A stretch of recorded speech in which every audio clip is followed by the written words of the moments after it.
Have you sold your wood eating machine yet? No, I did not. Such a bummer with that, man. Yeah. It's just the plans we had for it.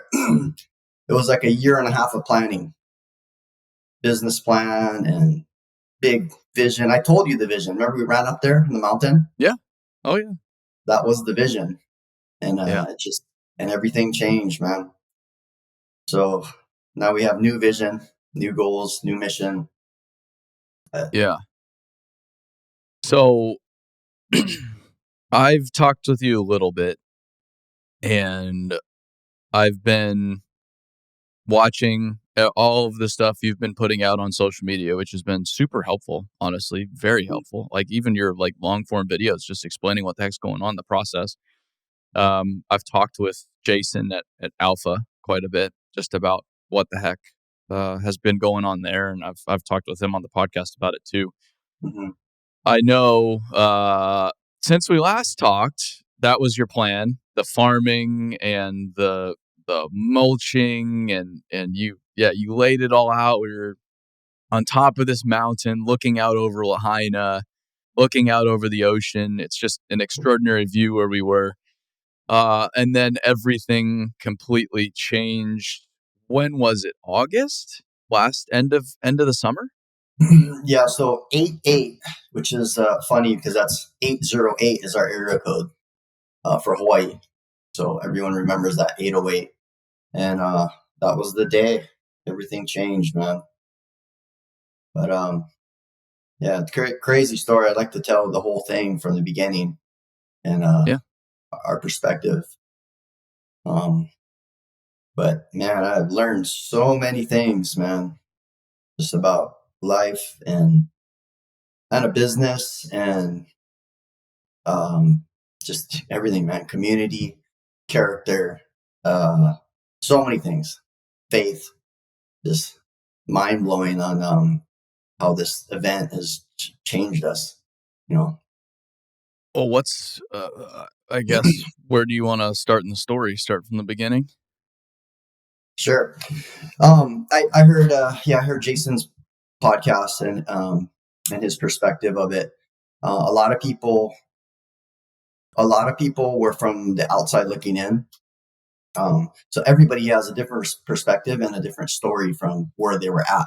And I like to say it's that story of the blind mice, and they're all feeling a different part of the elephant. One guy's feeling the trunk. He's like, "This is the biggest tree I've ever seen. Oh my gosh!" One guy's feeling the nose, and he's like, "This is a snake. Obviously, it's a snake."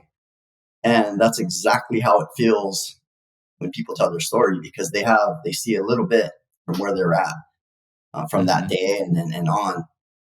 And so my perspective has been from the inside looking out. Everything we've done has been ground zero, boots on the ground. Like when I say, I don't want to say we're the most affected, but we are the only company from Lahaina, born and raised in Lahaina, lost my house in Lahaina. My family is from Lahaina. My community is from Lahaina. Business has been here for 13 years in Lahaina, in the heart of Lahaina. The fire burned literally. If you look on the map, I think I did an Instagram post, but we're right in the middle, and it's a mile and a half in every direction. It's the heart of the fire, right below us where it started, and it came down. And our base yard is funny how this is, but they put a dust fence. I think it was like, I forgot how many miles, like 30 miles of dust fence or something like that around the burn zone. So you have a black 12-foot high dust fence. On the corner, the edge of the dust fence is my base yard. So I'm technically in the middle of the burn and fire, but I'm not in the burn zone. I'm right on the edge of it. It's like a kitty corner, like. So I access my base yard through the burn zone. I'm the only company that's here in Lahaina that's still operating from the burn zone. So my perspective, I was saying it's I see everything from the very beginning, from being inside and being truly affected in every way. But not to say any perspective is better than the other. I'm just saying that is my true perspective from what I see. and been doing since the first day. So I've told the story a few times, but yeah, I'll just go from the beginning, man. The day of the fire, people don't realize there's two fires. So in the morning was the first fire. We responded. I get a call like 6 o'clock, and we're, teams and crews are ready to go to work. And one of our guys calls. He said, "Hey, I think there's a fire up Lahaina Luna, where your parents live." So I'm like, I live down. You've been to my house. I look up at the mountain. I'm like, I don't see any smoke. Like, don't think much of it. Call up my dad. I'm like, "Is there a fire up there?" He's like, "No, I don't think so." He's like, "Let me check." He walks to the deck. He's like, "There's a fire up here." oh my gosh. It just like smoke everywhere. So I'm like, "Hey, Dad, we're coming." So we changed direction. My base yard it's a mile down the road, and you can see the base yard from my dad's house, his deck. You can see my whole operation from his house. So we grab our water truck, get like a small crew, 4 guys, brought a dozer up there and a loader, and we just respond to the fire. So fire trucks are there, cops, and this is something we've been doing for years. So anytime there's a natural disaster, flood, hurricane, fire, the 2018 fire was the same thing. We just respond. We never got paid. We never even knew you could get paid. We just, this is what we do. We respond. We help. So we do that, and we're literally fighting fire with the firemen, cutting fire breaks and just assisting them whatever they need. So we do that from like 7 to about 12 o'clock. And by then there's no smoke. There's no flames. There might be like smoldering, and so, yeah, with the fire department's like, "Hey, it's 100% contained." You have to remember that word contained means the area is contained. That doesn't mean the fire's out. Burns for weeks underground, sometimes even months. You'll find a pocket, like an underground oven, and it could be like a piece of Javi wood or coal or something, and it just smolders underground. So that day was the craziest high winds I've ever seen in my life from the morning. So as we're fighting the fire, I have some videos up. I'm in the dozer, cutting some breaks, and you hear the dozer shake. It's just a D5, and the windows are like as the wind comes, and it's so strong, it's gusting, and it's shaking the windows. And I'm cutting these fire breaks, and I can't even see anything. The dust is covering the whole cab, covers the loader, and you just have to sit there and wait till the gust passes. So we're on our radios and we're like, "Okay, hold on, it's a gust." And it's just a couple minutes, and it kind of stops them. "Okay, let's go." So I've never seen wind like that my whole life, like gust like that. So keep in mind, that's what the first of the morning, it's just blowing hard. At that time, there was already power lines getting blown down, trees getting blown down. Like, it was already kind of becoming a thing, but the fire was contained. So we leave 12 o'clock. We're like, "Okay, let's go back to work." Head out to our job, and I actually went to go train jujitsu with my buddy, and I'm just did like an impromptu like lunch train, hour long, and we get a call or a text or something. We're like, "Yeah, I think something's happening in Lahaina. I think there might be another fire." We're like, "No way!" Like, we squashed that thing, And then, yeah, sure enough, 2:30 around there, we're just getting these calls like, "Dude, something is really wrong," that you guys got to go check it out. So of course we just call our guys off the job, head back into Lahaina, and as we approach, we're maybe by Kanapali, and the roads are closed already, and you just see smoke from miles away, and we're like, this is not good.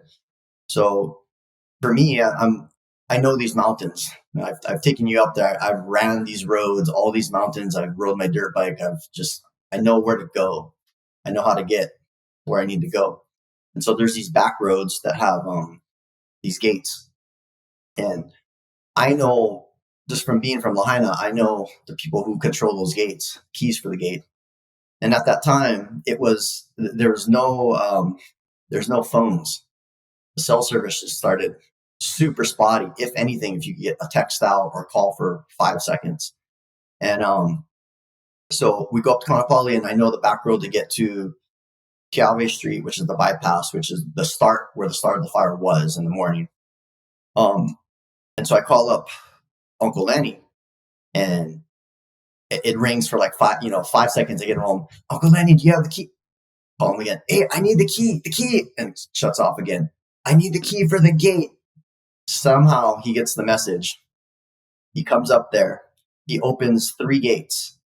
So that road back there, keep in mind, was an alternate route that nobody knew about. We get through. As we're driving down this 3-mile dirt road, every power line is down. So imagine like 60, 80-foot big power poles down, crossing the road. I have a video of that, actually. And we're going under these lines that are shaking in the wind. They're just like, we don't know if they're going to come down on us. And there's just a big enough opening for our water truck and us to get through, literally like right over our head. And we didn't know if they're live. Wind is gusting, and we're like, let's go. Straight ahead, go through everything. We make it. And then we get to the barricade. So the cops are there, and they're like shutting all the roads off and whatnot. And there's a fire right in front of us, burning. And all you see is smoke covering the bypass. So it's like a 4-lane highway, And the cop's like, you guys can't go in. You're not authorized. I'm like, we were just here. we fought the fire in the morning. We're here to help. I'm like, there's a fire right here. He's like, no, I can't let you guys go.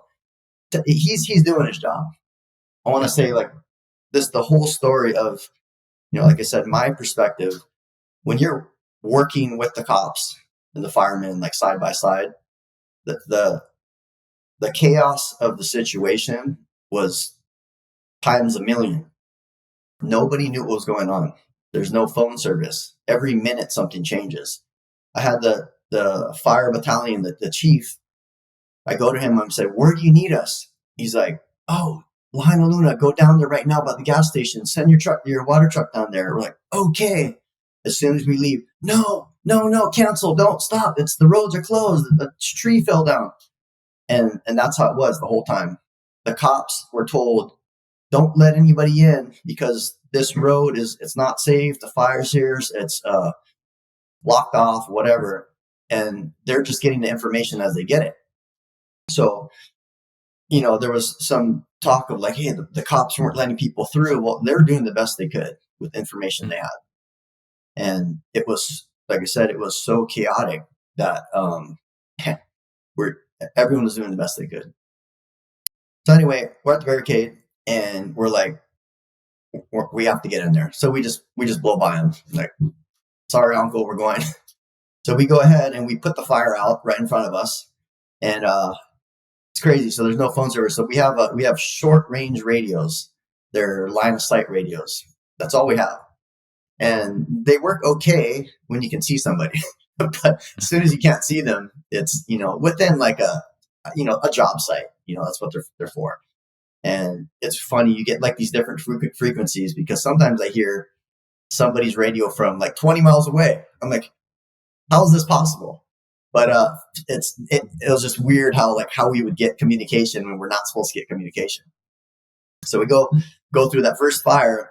EC's in the water truck, and you can't see the road, so you don't know if somebody's coming towards you or you're going in blind like a sheep. So I'm like, I'm gonna go ahead. I just go through with my truck. I get through the smoke. I radio back. I said, clear. So he comes in, puts out that fire. That fire we put on right before the bridge on the bypass. You can see the wall burnt still. There's a neighborhood back there. It's Lahaina Luna. It was actually where my old house was. And I think we saved, if that fire didn't get put out, that whole neighborhood would have gone. And there's one on the other side of the road And same thing, we put that out, and those houses are still standing. So as we came in and got to where the fire started, there's no fire department up there. Everybody left, and they went down into Lahaina because the wind was blowing from the mountain down. That same wind, like I was saying, that was gusty, just blow dryer heater, so heavy. Everybody left Lahaina Luna and then went back down and started they're trying to make a stand to not have Lahaina burn. Yeah. So I just go check on my parents. I go back up there. As we get there, the fire starts again in the same place. So we're the only ones up there. We have a water truck, service truck, and like 3 or 4 guys. I don't even know. We had some fire hose that we're connecting to the fire hydrants. And we just stayed up there and put the fire out. We waited till probably till about dark, about 6:30 or so. And we put every fire out up there. And there's a fire right next in my parents' neighborhood, right across the street. 2 cars just caught on fire. And like I said, that when the fire was contained, it wasn't out. So these embers, imagine like, when you start a fire, how do you get it to go bigger? Blow on it. Yeah. Well, that's what the wind was doing all day long, blowing on these embers. And all of a sudden it catches something and poof, huge flame. And seeing cars melt, I mean, that was insane. Just melting the puddles because the heat with the wind, it's like a blowtorch. The way the fire department explained to me, it's like you're putting a blower on a fire, like a fire pit. It just gets hotter. It's so hot. It's like a blowtorch. So you just see the wind roasting these cars, and just melting. And so, so we stay up there. We put out all the fires, and we just made sure that neighborhood was safe. If one house would have burned up there, the whole neighborhood would have gone. It's one of the neighborhoods that's completely safe. Not one house has burned up in that Lahaina Luna area. So that's contained. I somehow got a phone call. So I went on the top of my dad's roof up in that neighborhood, and that's where I got some footage, and you could see like bird's eye view of Lahaina just getting destroyed. And I had some of those videos of mine where it's just like you could not believe that was happening. You shared that on social media. I think I remember that video you're talking about. Yeah, just the plume coming up from it. Yeah. Just so unreal, man. But so from that perspective, I knew how the fire was working. As it came down the hill, the wind is just going to, imagine like mountain to ocean, just straight line, just gusting. As it goes down, it ignites wider. So you have this kind of like triangle. That's how it spread so far. People are like, how did it burn all the way over here? When the wind was going here, the fire was here. Well, it went like this, open like that. And so I could see where my house was about half mile away. I somehow get a phone service calling my wife. I said, "Hey, don't worry right now, but I think you guys should get out of there because I see how the fire is going. It's going that way. So just grab whatever you need. And hey, the house might be saved, it might not, but just think there's a chance it might burn. So just get whatever you think you need, the most important stuff, and then I'll meet you somewhere, friend's house or whatever." So we go down, our crew splits apart. Some guys have to take care of their own family. EC stayed, James stayed, and I go to the base yard because I can see my base yard's burning. I go down there, and a friend of mine, Jesse Kong, he was there saving my base yard. I have these 2 1,200-gallon fuel tanks, and he was there with buckets and just throwing buckets of water and mud to not let these fuel tanks burn. I had my whole shop burns down. So containers, all my tools, full shop that we've built over the years, just completely roasted. down to the ground. I watched. So he's there, and we're pulling from the 2018 fire. We did the same thing. We pulled everything to the middle of the base yard because it's burning all the way around us. You don't want to have it gets to a tree, and then you just want to be on dirt, gravel in our base yard. So we do that. Pull all the trucks and equipment into the middle, and save the fuel tanks. Shop burns down. Our office partially burns, and it just gets a smoke damage. There's like an inch of ash in the whole office. So everything was ruined. So I help him. He's like, we got to get my concrete pump because he lives in a neighborhood right next to us. And imagine, so the wind, I told you about the dozer gusting like that. It never stopped all day long. So it's already dark now. And it was as if it was almost dark, and it would get so dusty because above me it's all dirt. It's the whole field. I showed you that field where we're going to farm. It's all dirt. There's no grass, and that wind is just bringing that dirt down. So you get these gusts, and it would literally block the sun out, like nighttime. So it's like you'd have to hunker down. I had a hat and my long sleeve hoodie, and I just go down like this and turn my back to the wind, and I let it pass. And same thing, we have our radios. I'm like, it's coming, Kate. Go take cover. Basically, take cover. And we do that. It passes. And then we're like, okay, it's good. So then we go do the next thing. So I helped Jesse. He had his concrete pump in the neighborhood. That was the sketchiest thing I ever did. So we hooked up we had a mule, little 4-wheel drive mule at the base yard, almost out of gas.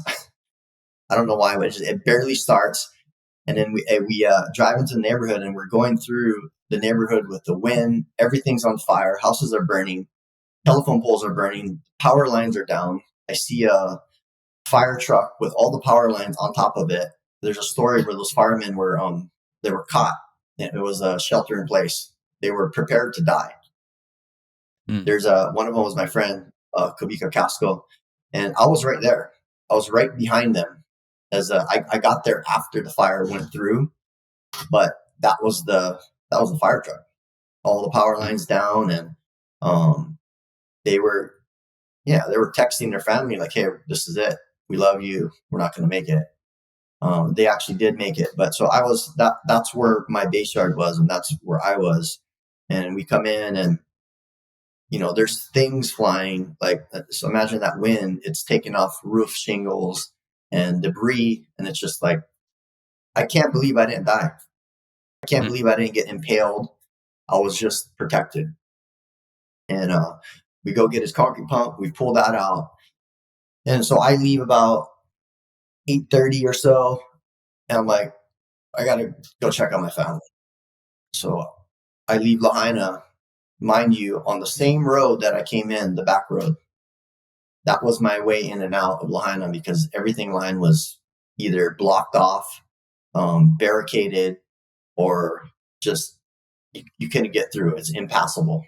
Big. There's a tree on the end of my in this neighborhood. It's probably 100-year-old tree. It's got this 20-foot diameter trunk, huge staple, massive tree. It fell over and it blocked, 100 feet of road. It's so big. Imagine a big tree like that in the branches and limbs and everything. So stuff like that was happening. Lahaina's small. There's not like you have these huge roads. There's places in there that are like, almost one lane. You try to do work in there with a big truck, you just can't get in through some of these places. So you got to know the roads and know how to get through there.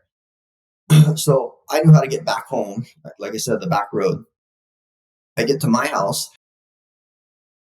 and it hasn't. I knew where the fire was, so it's about let's say a quarter mile away. And I get there, and the neighbors are still there, and they've already evacuated. Like the cops are there; they're telling everybody to leave, but some of my neighbors are still there.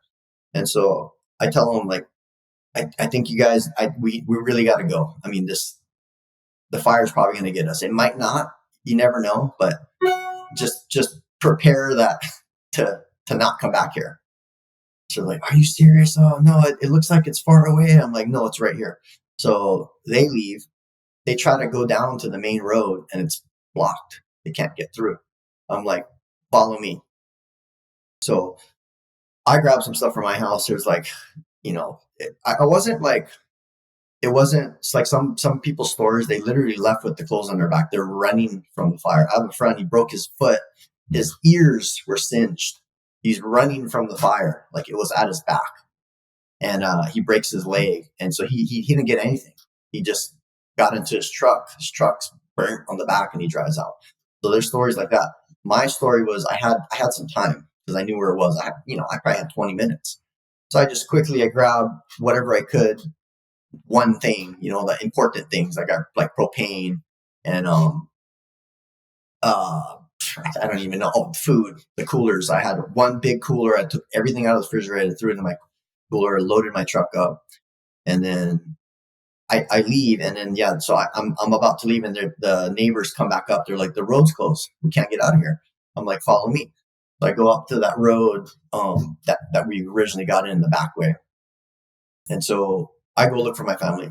I don't know where they are. There's no phone, and then I meet up with them late at night, maybe like at 10 or 11 o'clock, and everybody's like, what's the report? Nobody seen anything. There's no internet. There's no power. There's no phone. All of Lahaina, all the way to Napili, there's nothing. The whole grid got knocked out. So everyone's in the dark. They're just like, what? Give us a report. And I'm like, everything's gone. I don't know. It's just, everything is gone. Everything is burnt from what I understand. And I'm covered head to toe, like with ash and dirt. Like we're fighting the fire. You're literally fighting the fire. So I give them that report, and we just go to sleep and wake up 4 a.m, and I drive back to go check on everything. Come to my street, and just everything's gone. Everything is burnt. My house, my whole neighborhood, all the way to basically Hawaiian homes. So I would say when you think of Lahaina, where does Lahaina start and end? It's all of Lahaina. It's Puamana up to Hawaiian homes, or Wahikuli area, and Lahaina Luna, and all that. That all of Lahaina was taken out. I mean, from the bypass down, all the famous parts and best parts of Lahaina, Front Street and Lahaina Harbor, and everything about our town is just completely gone. And then, so I go check on my house, and then I go check on my my base yard, and then I find Isi. So Isi the whole night was fighting the fire and saving people's lives.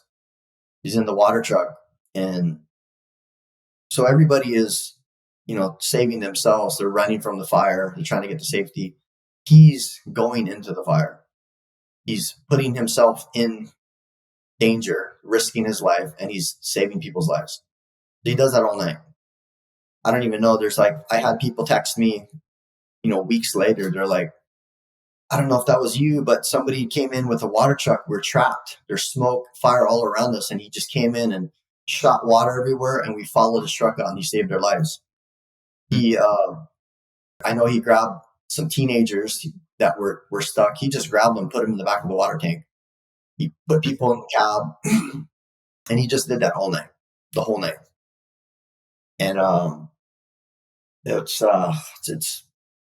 like when you think of a hero, a true hero, someone that sacrifices his life for someone else. And that's what he did. He risked his life. So I finally meet up with him sometime in the morning, maybe 8 o'clock or so. And then we switch drivers. So you got to remember, the fire didn't stop. It burns. It was burning for weeks. But to contain the fire, it was 3 days of it still spreading. The wind wasn't as strong, but it's the fire is still going. So we keep working. We mobilize equipment. We're cutting fire breaks. Our water truck is going. It's just assisting the fire department. There's still other homes at risk of burning. Lahaina, Laniopoko area. And, so that's what we did. For about 3 days, we do that. Then it becomes the next phase is going to be cleanup, initial cleanup. Yeah. So you're starting to clear roads, trees, power lines, all that, just to get access. So we're working with the county at this point. And that's when Jason came in. So you have Alpha, Goodfellow Brothers, Rojak, West Maui Construction, like these big companies, and they're all coming together and working to clean up Lahaina. And so it's funny to me because I'm such a small company. I'm nobody. And I'm sitting at the table with somebodies that, Goodfellow runs. Boy, they're by far the biggest company and the coolest. And they're asking me for what's my opinion, and you can do this. You're tasked with this. We'll put Truth over here. Yeah, I'm like, I'm sitting at this table. Like, I shouldn't even be talking. Like these are the big dogs here. And so I sign on. So remember now, I lost everything. I don't have an office. We don't have power. We don't have a shop. We didn't even have phone service for weeks. No phone service. There's a couple guys that had Starlink where we could kind of get information out, like internet stuff. Imagine that as a business with no office. So how do you pay your bills? No payroll. There's no internet to pay online payments. We can't even get a hold of our creditors, Caterpillar and all our loans. We can't even get a hold of them. So weeks of that, not of nothing, of no office. All the while, you're still working every day. And so at that point, our company has always been about 10, 12. That's just been our number, super easy, manageable. And as soon as the fire happened, other companies that lost everything, they're like, well, we want to help. Can we join your team? I'm like, yeah, let's go. So instantly we like triple in size from 10 to like 30. Well, when you get 30 people, how are you going to manage that? You have no internet or phone or office. How are you going to pay them? Well, we have no payroll. So at that point, GBI was kind of bringing the companies together, and they said, hey, we want to do this team agreement. We're going to come together as an alliance, Maui Alliance. For me, I had nothing. I'm like, I need that. So I sign on, and GBI completely takes care of me, 100%. They pay my bills. They set up my office on this 10-acre site. Like when you're a big company like that, when you want something to happen, it just happens. Like, oh, we need a 10-acre base yard. Done. Oh, just send a couple nines over there. We'll get, 20,000 tons of gravel. We'll set up offices, power, water, land. It just happens. Within a couple of days, like 10-acre base yard. Okay. Yeah, this is how the big dogs roll, So that happens, and they just give us, I have a 20-foot container, our old office that had smoke damage. We get it cleaned up. We move it. We set it up next to all their big dog trailers and offices, and little old Truth here down on the corner.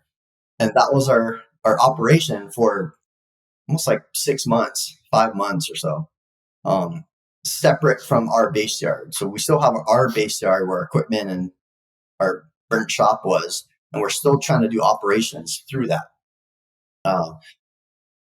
Like I said, GBI just took care of us. They fronted us money. We're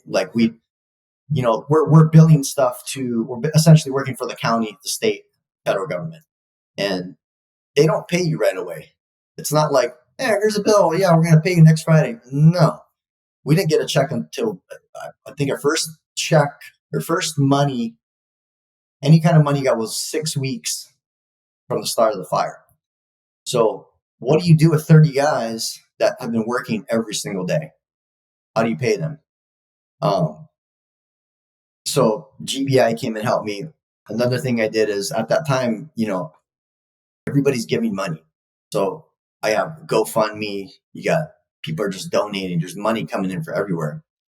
Every dollar I got, I put for me, for my family, for my burnt house and my life, I put it in the company. So I'm paying my guys cash. I'm just making it work to where we can keep going. I'm getting credit on fuel. Fuel's getting delivered. Like we made a way for our if Jesse Kong didn't save our fuel tanks, we would have been shot. There's no way we could have been in operation. And to figure out trucks and equipment, personal cars, work trucks, it needs fuel. Like there was nothing in Lahaina. There was no gas stations. Everything was about an hour away over the poly. And at that time, there's limited access coming in Lahaina. You had barricades and you got to have access and clearance and all that stuff. So without our fuel tanks being there and having fuel delivered, we would have been out and inoperable. So through that time, we're working and we're just kind of seeing like what the next step is. So after initial cleanup, people need to understand. So as a natural disaster happens, there's these companies, these contractors, they bid on doing this work in case a natural disaster happens. So all over the world, and the company that had the contract was the ECC, and I guess they're like 5-year contracts. So they've had this contract for 5 years, and it got activated as this fire happens. So there's a whole step process protocol that happens when these things happen, and it was a massive learning experience for me. So I'm like, I don't even know what's going on. And the way it works is so FEMA comes in. So you have a federal entity. FEMA is like, just think of them like the bank. They fund everything. And inside the federal entity, you have managing entities. So phase 0 is search and recovery. They bring in CAL FIRE, firefighters, and they look for bodies. So that was our first task. We have these teams. We go in, and it's all the places that there could potentially be life, or just looking for bodies for closure. And so there's these areas that, say there's a metal roof and everything underneath it burned. So you have this metal on this footprint. So we have to go in, remove everything gently, and then they make it safe for the dogs to come in. These dogs are like highly, highly trained dogs, and they can smell human, life or human smell up to like 8 feet down into water. So super, super trained. And we clear these pathways so these dogs can come in safely and do their job. And so we do that for like a month, maybe a month and a half. And that phase 0, so you have the federal government, the bank, FEMA, that has this managing entity, which was CAL FIRE, and that was contracted, that's hiring us as contractors to come in there. So we do that. So it's phase 0. We do that for like a month and a half or whatever. Then they complete the search, and then they deem all of Lahaina completely searched, 100% searched. They did all their due diligence, and there's no more bodies. Then it goes into phase 1, which is hazmat removal. So you have another entity coming in, which is the EPA. So federal entity, and then you have a contractor under them, which is the EQM. So the managing entity was the EPA, the bank is FEMA, and then the contractor is EQM. So we're working for the contractor. So what hazardous waste removal is, that's the first time we had to go suit up in a Tyvek suit. So if you've never been in a Tyvek suit, it will change your life. Put some hairs on your chest. Especially in Lahaina. Yeah. So it is really hard work when you're suited up like that. So imagine hard hat, respirator, safety glasses, Tyvek suit, which is not breathable. There is no air that goes through the Tyvek suit. Gloves, inside gloves, outside gloves that are duct taped around your wrists to your Tyvek suit. Rubber boots that are duct taped at the feet. So they have this rule. It's like 30 minutes on, 30 minutes off. As soon as you put the suit on, you're in the shade in the tent getting ready, you start to sweat. And you have this countdown, this clock, you know. And then so you go in there and you're literally drenched to the bone, and all your sweat fills up your boots. You have water in your boots, which is your own sweat. So you do that, and you're looking for, they trained us to get asbestos. You're looking for batteries, aerosol cans, anything like kind of hazardous that you can see. You pull that out, and then they grab it and dispose of it. So we do this for months. So keep in mind, like, we're a heavy equipment company. We're an excavation company. There's no excavation during this phase. The work sucks. It absolutely sucks. But it's what's required to move to the next phase. So we know this. Like, for us, it's everything to do with Lahaina. We're going to do it. Hardest work, the worst jobs. We just want to get Lahaina rebuilt. End goal. We want to get to the demo phase. End goal. And we're like, okay, this is what's required. You'll notice not every company jumped in for this work. It's for a reason, because it sucks, and it wasn't a big money maker. There's no equipment in there. It's just labor, and a lot of labor. So all my guys are doing this work. So as that finishes, phase one, they have this thing called soil tack. So now we have this soil tack phase, which is, imagine all of the ash and debris of all Lahaina, and somebody had this idea. They've never done it before. So soil tack is what they spread on roads, it's to keep the dust down. It's just like this. It's almost like glue, Elmer's glue. Once it hardens, it kind of just keeps the dirt in place. They probably use it on lines and stuff like that. So someone had this idea, like, hey, let's spray soil tack on the ash footprint. Never been done before. And it goes through all the channels and the federal agencies, and they're like, great idea. So we start putting together these teams. It's one water truck and 4 laborers dressed in Tyvek suit, and you have this protocol of how you do it. You go into the ash footprint, and you have a guy spraying, and then the other guys are holding the hose, and it's just this what we do. Every single property, commercial and residential. There's 22 homes residential, and I don't even know how many commercial properties. So we do that for months. Like I said, not every company jumped in for this work. The work sucks. There's not one excavator was used, one water truck, and a bunch of labor. That's all we do.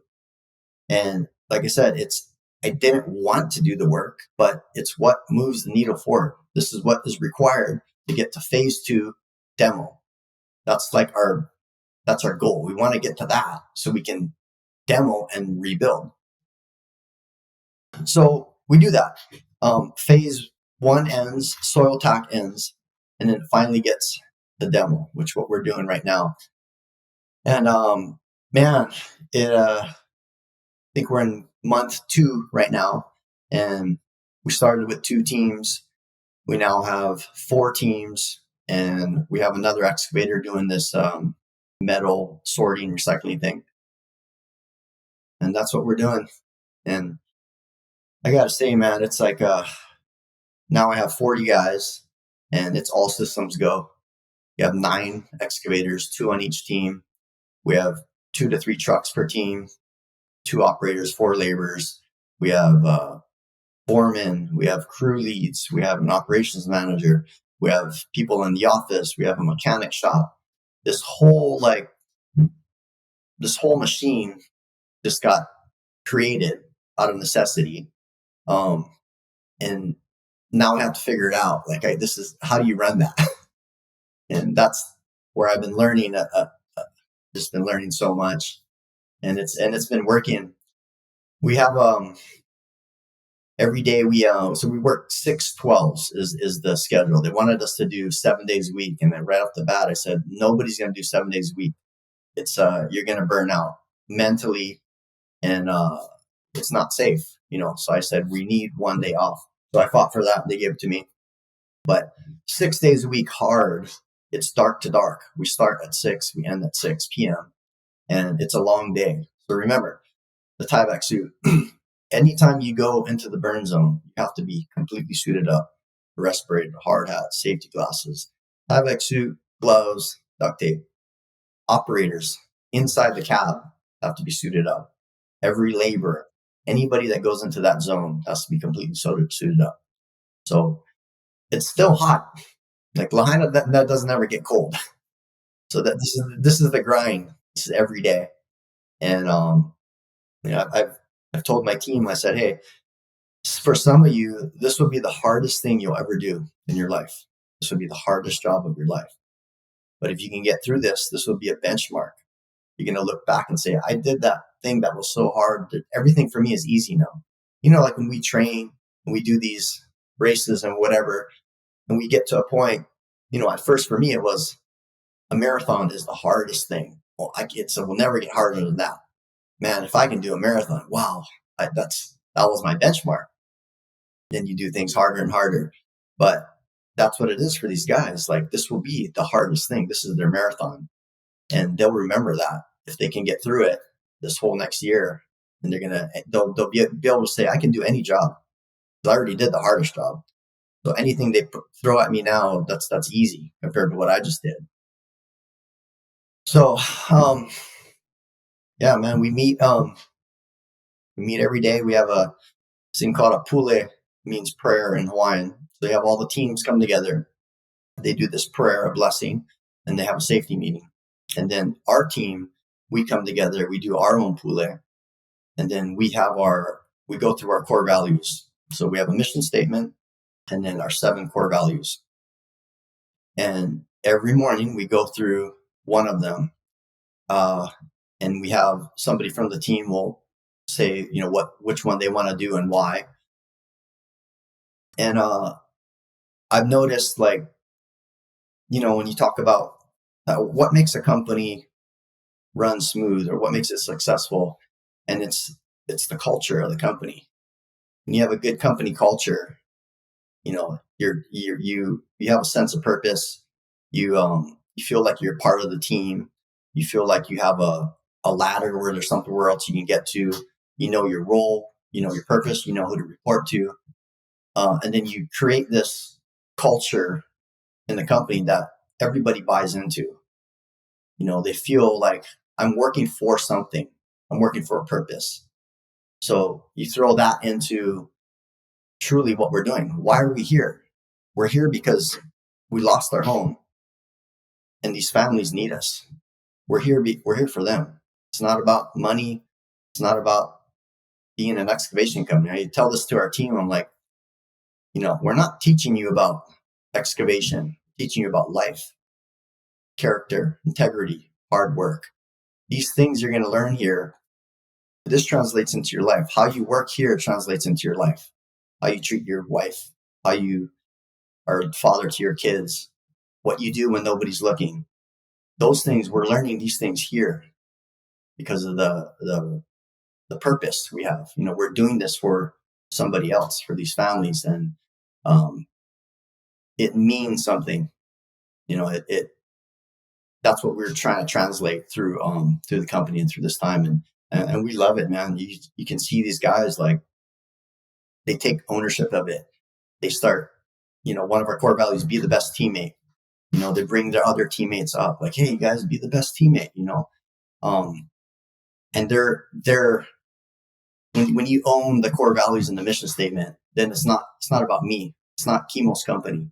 It's Truth. I am the company. Every employee, they are Truth because they're part of the company. It's not like, yeah, I work for Kimo. No, I work for Truth. I am the company. And to see them, like, get that mentality, it's really cool. You're talking about, your guys' whole thing is, hey, train the next generation. Who's going to step up? pretty funny to me because for 10 years, I couldn't get one 20-year-old to work for me. And that it's my fault. I didn't have the right systems, company culture, incentive, all that. I didn't know how to train them. I have 12 20-year-old kids out of 40. A quarter of my work crew is from 20 to 24. And these kids are hammers. They're on it. And we're a part of that, their life journey. We're part of their process. Like I tell them, we have this secret motive in our management. We're like, we're really, the goal of this company is to train boys to become men and men to become leaders, disguised as an excavation company. And how can we implement that? Like as we do this job and this work, and we see it, we see these kids like stepping up and like really working hard. Like I said, the hardest job of their life, probably hardest thing they've ever done.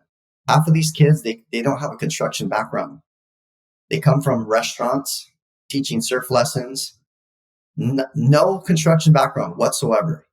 Fresh off the boat, like getting into this as green as you can get, but then doing the work and doing well, exceeding at it, getting a taste of the dirt business, excavation and trucks and equipment, and it's working. Like it is truly amazing to see these guys. Like I'm like, what happened?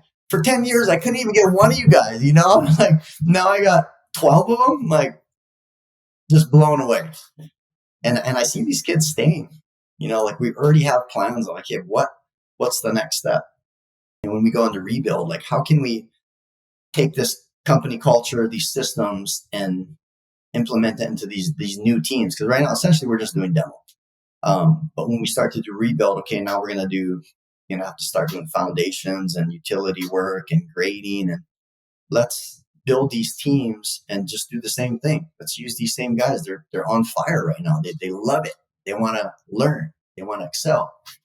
So for me, my role has changed. Before, when you're an owner operator, 10 guys, anybody can manage 10 guys. I do that in my sleep.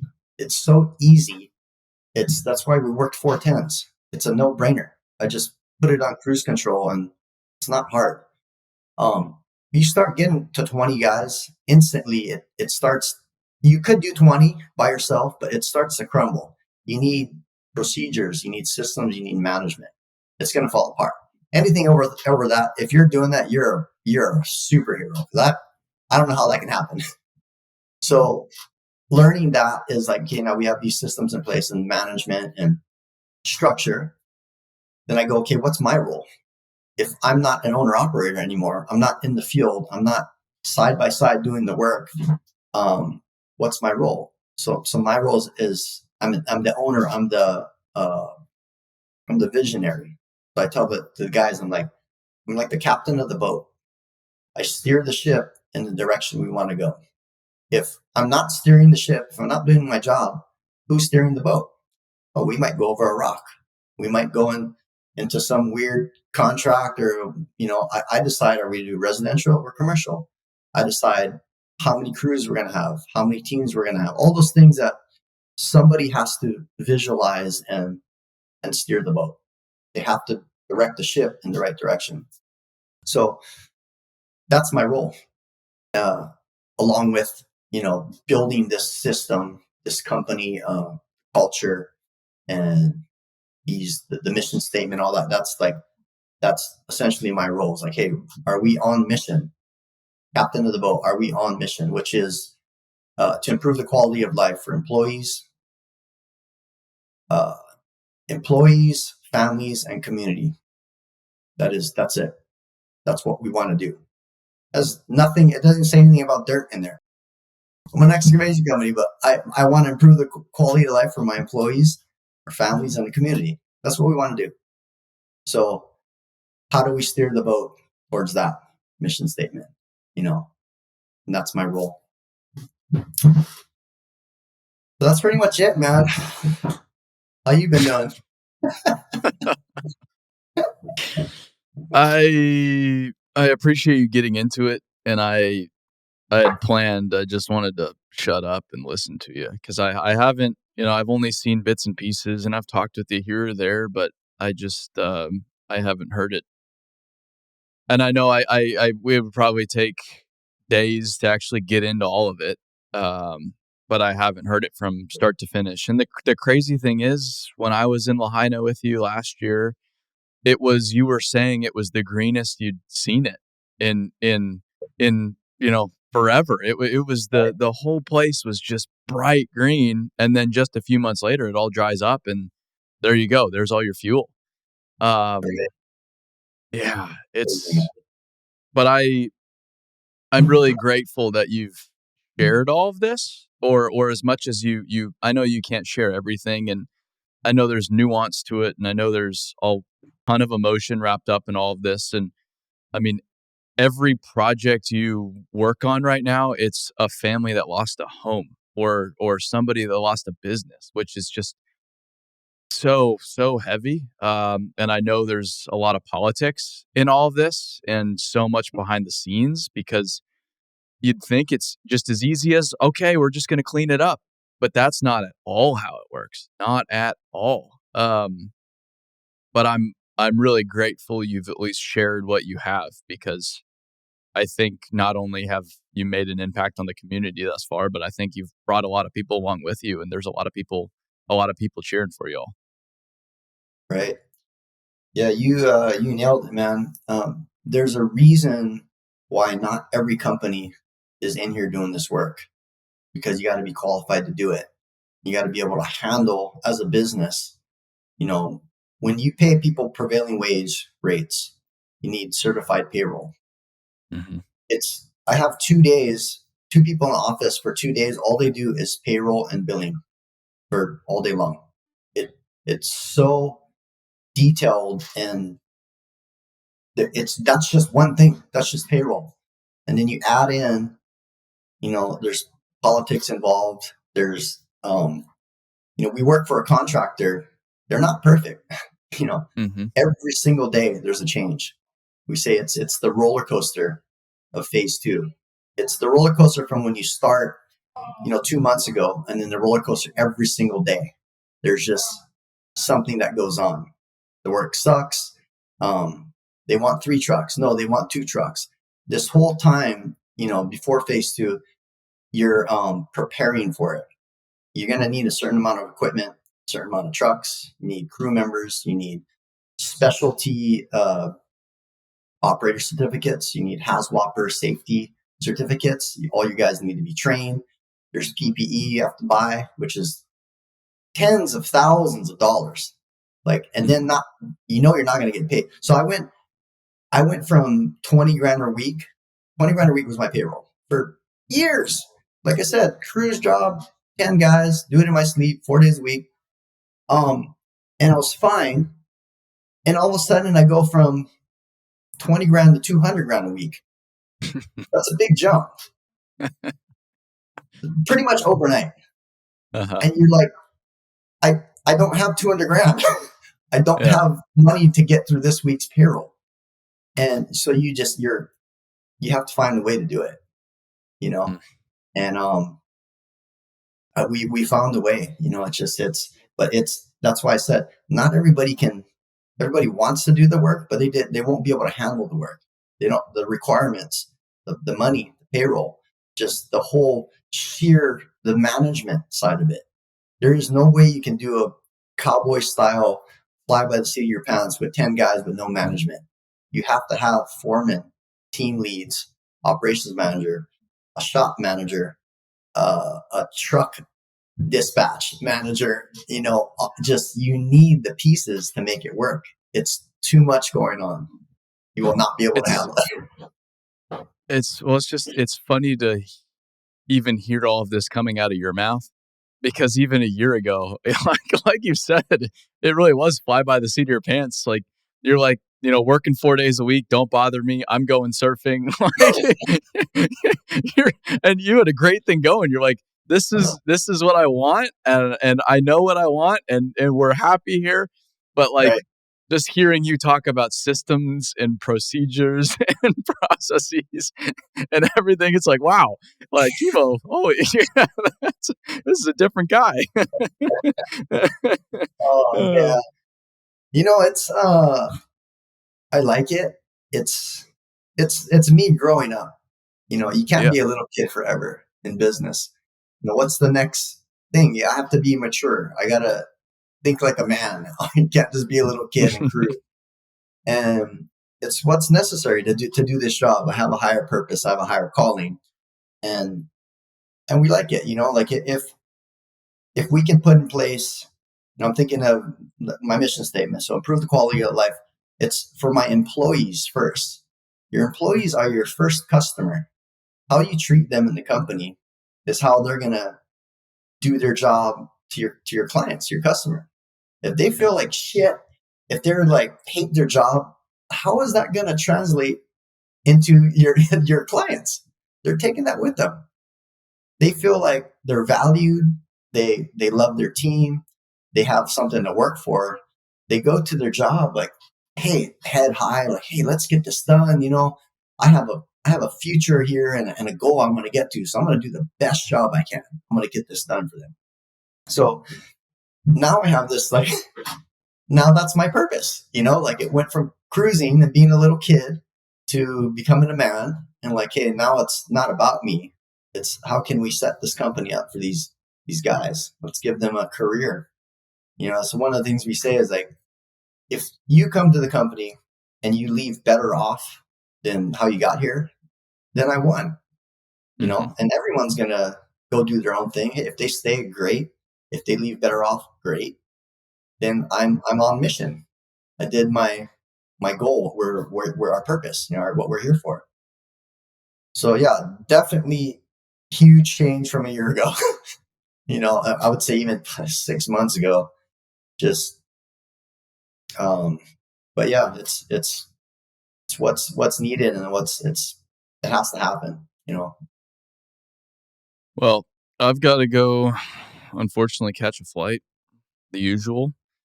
Um, and you have 40 people you got to go lead. By the sounds of it, there's probably plenty going on today. But I talked to Jason about it. Hopefully, I can get out maybe later this summer, back out to Maui to see what you're all doing. I really would like to see it and experience it all. Totally different than my last visit, but I really want to get out there, so I'll keep you updated. Hopefully, I can make it happen this summer. Awesome, man. Okay. Cool. Well, good to see you. Good to talk to you again. Keep in touch.